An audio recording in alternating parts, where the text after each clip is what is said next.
సందర్భంగా ఒక అభిప్రాయాన్ని వ్యక్తీకరించారు.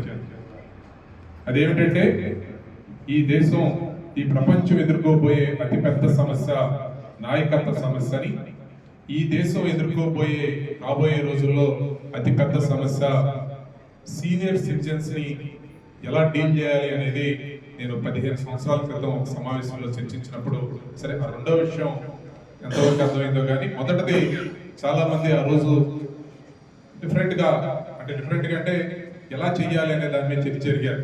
నేను అదే ఈరోజు చెప్తా ఉన్నాను.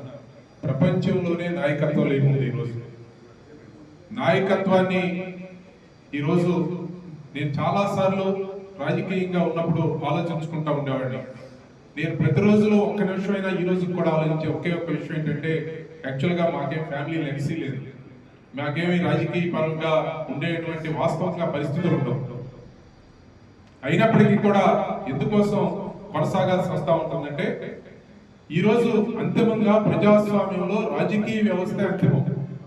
రాజకీయ వ్యవస్థే చేయగలుగుతుంది. మూడే ఉంటాయి, ఒకటి డిక్టేటర్షిప్ ఉంటుంది, లేదంటే డెమోక్రసీ ఉంటుంది, డిక్టేటర్షిప్ ఉంటుంది, లేదా రెవల్యూషన్ ఉంటుంది. సో ప్రజాస్వామ్యంలో రాజకీయ వ్యవస్థే అత్యున్నతమైనటువంటి వ్యవస్థ. ఆ వ్యవస్థని నడిపేటువంటి నాయకులు సమర్థవంతంగా ఉండాల్సినటువంటి అవసరం, బాధ్యత ఉంది. ఇది నేను 15 సంవత్సరాల క్రితం నుంచి చెప్తా ఉంటాను. ఇది వ్యక్తిగతమైన విషయం కాదు. వ్యక్తిగతంగా రామకృష్ణ ప్రసాద్ గారు, కృష్ణయ్య గారు, లేదా ఇక్కడ ఉన్నటువంటి ఇంకొకళ్ళు కాదు. ఇక్కడ సమాజాన్ని అర్థం చేసుకుని ఇచ్చినటువంటి బాధ్యతని సక్రమంగా ఎవరు చేయగలుగుతారు అనేది, కానీ అటువంటి నాయకత్వం లేని ఈరోజు యువకుల్లో కనపడతా ఉంది. ఖచ్చితంగా నేను ఒక విషయాన్ని అంగీకరిస్తాను. వాళ్ళ కెరీర్ పట్ల కానీ వాళ్ళకి సంబంధించినటువంటి వ్యక్తిగతమైనటువంటి లక్ష్యాలను సాధించేటువంటి దిశలో ముందున్నటువంటి మాట వాస్తవమే.